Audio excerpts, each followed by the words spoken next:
வணக்கம். ஓம் என்னும் ஒளி பிரபஞ்சத்தை படைக்கும் ஆற்றல் கொண்டது. அந்த ஓம் என்ற ஒளியின் அதிர்வாலேயே இந்த பிரபஞ்சம் முழுவதும் உருவாக்கப்படுகிறது, காக்கப்படுகிறது என்பதை நாம் உணரலாம். கடவுளின் சொல் வடிவம் ஓம் என்பதாகும். அதே போல் பார்த்திங்கன்னா, கடவுளை குறிக்க நூற்றுக்கணக்கான சொல்கள் இருக்கின்றன. ஒரு கருத்தை குறிக்க ஆயிரக்கணக்கான சொற்கள் உள்ளன. கடவுள் என்ற கருத்தை குறிக்கவும் பல சொற்கள் உண்டு. ஒவ்வொன்றும் கடவுளை குறிக்கும் சின்னமாக உள்ளது. மிகவும் நல்லது. ஆனால் இந்த சொற்கள் அனைத்திற்கும் பொதுவான ஒன்று இருக்க வேண்டும் அல்லவா?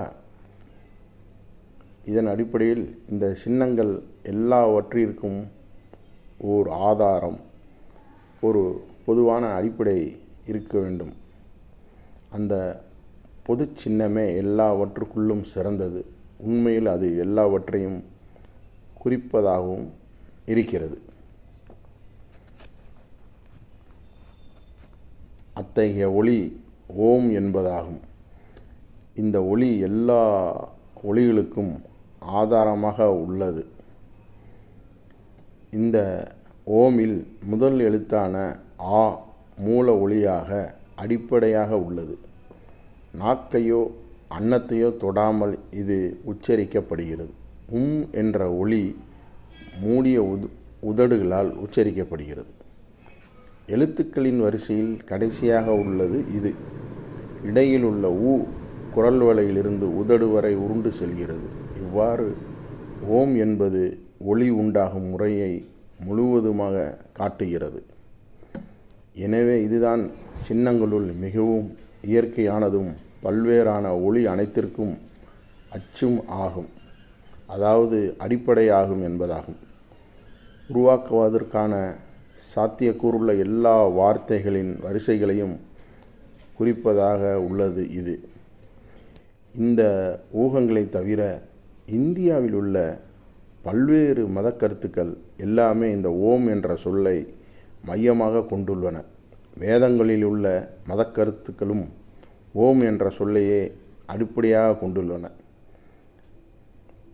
இதனால் அமெரிக்காவிற்கோ இந்தியாவிற்கோ பிற நாட்டிற்கோ ஆவது என்ன? இதற்கு எளிய பதில் இதுதான். இந்தியாவில் சமய வளர்ச்சியில் ஒவ்வொரு படியிலும் இந்த சொல் கையாளப்பட்டு வருகிறது.